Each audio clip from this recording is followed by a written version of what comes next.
ये कहानी इजाबेल नाम की लड़की के ऊपर आधारित है जो पैसे लेके दूसरे के साथ पलंग तोड़ने का काम करती है और ऐसा करते करते उसे एक बूढ़े क्लाइंट से प्यार हो जाता है। आगे उसकी लाइफ में क्या क्या होता है वो हम आज की इस एक्सप्लेनेशन में देखने वाले हैं। मैं आज जिस मूवी को एक्सप्लेन करने वाली हूँ इस मूवी का नाम है यंग एंड ब्यूटीफुल और ये मूवी 2013 में रिलीज हुई थी। मूवी के स्टार्टिंग सीन में हम बीच पे एक खूबसूरत लड़की को देखते हैं जिसका नाम इजाबेल था। तभी इजाबेल का भाई विक्टर पास आता है और बोलता है कि तुम्हारा बॉयफ्रेंड तुम्हें ढूंढते ढूंढते घर पर पहुंच गया है। ये सुनने के बाद इजाबेल के होश उड़ जाते हैं क्योंकि वो नहीं चाहती थी कि उसके बॉयफ्रेंड के बारे में उसके मॉम को पता चले। घर पहुंचने के बाद इजाबेल की मॉम उससे बोलती है कि अगर तुम चाहो तो तुम्हारे बॉयफ्रेंड को रात में घर पे बुला सकती हो, लेकिन इजाबेल अपनी मॉम से ऐसा करने से मना कर देती है। उसके बाद इजाबेल एक बार फिर से बीच पर जाती है और वहाँ पे उसे फ्लेक्स नाम का एक लड़का मिलता है और वो इजाबेल को शाम की पार्टी में इनवाइट करता है। शाम को इजाबेल पार्टी में पहुँचती है और वो ज्यादा एक्साइटमेंट में बीच पे ही फ्लेक्स के साथ घपाघप करने लगती है, लेकिन इजाबेल ने ये सब कुछ पहली बार किया था इसीलिए वो बहुत ज्यादा होपलेस फील कर रही थी। कुछ दिन बाद इजाबेल का बर्थडे आता है और वो बर्थडे वो पूरी फैमिली के साथ मनाती है। उसके बाद इजाबेल अपने डैड के घर कुछ टाइम स्पेंड करने जाती है क्योंकि डाइवोर्स की वजह से उसकी मॉम डैड एक दूसरे से अलग रहने लगे थे। कुछ टाइम बीतने के बाद जब वो कार से वापस आ रही थी तो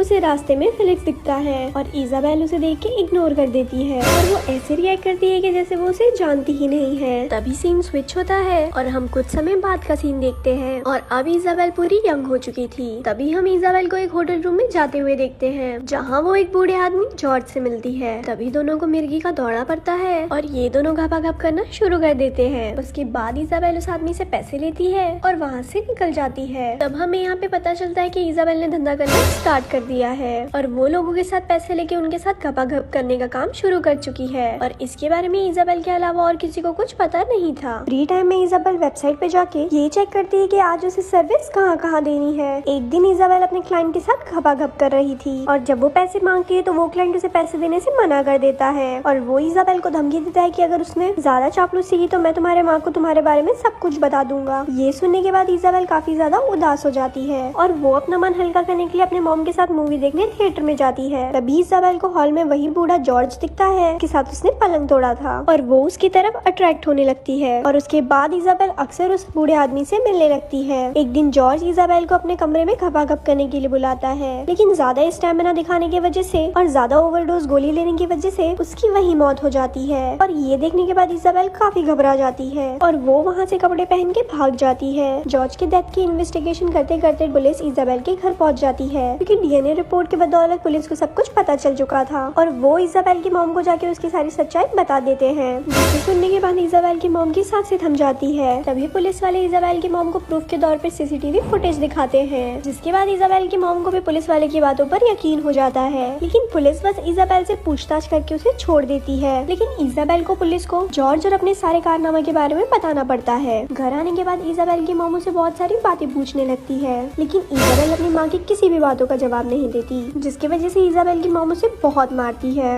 ये सब होने के बाद इजाबेल बहुत ज्यादा बदल जाती है और वो अपने रिलेटिव के घर में बेबी सिट का काम करना शुरू कर देती है।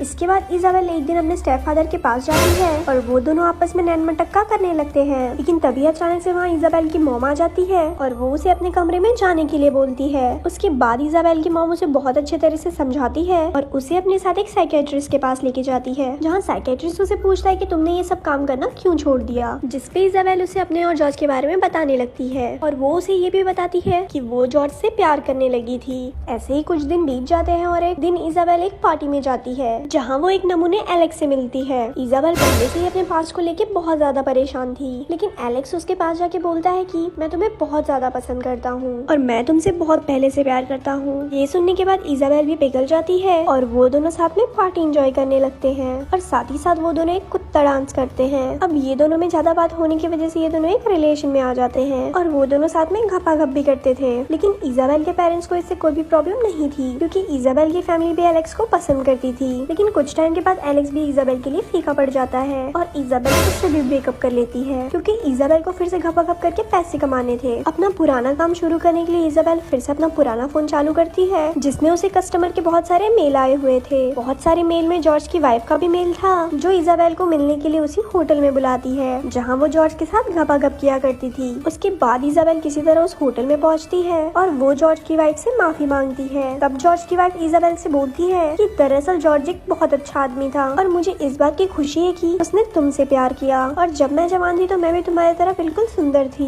और ये सब बोलने के बाद वो इजाबेल को उसी रूम में ले जाती है जहाँ जॉर्ज की डेथ हुई थी। वहाँ पहुँचने के बाद ये दोनों बेड पे बैठ जाते हैं और जॉर्ज की वाइफ इजाबेल को बिल्कुल उसी तरह छूने लगती है जैसे जॉर्ज उसे छुआ करता था। पर इजाबेल वहाँ सो जाती है और थोड़ी देर में जब उसकी आँख खुलती है तो वो देखती है कि उसके अलावा उस रूम में और कोई नहीं है। और ये मूवी यहाँ खत्म हो जाती है। ऐसे ही और स्टोरी सुनने के लिए हमारे पेज को लाइक करें। धन्यवाद।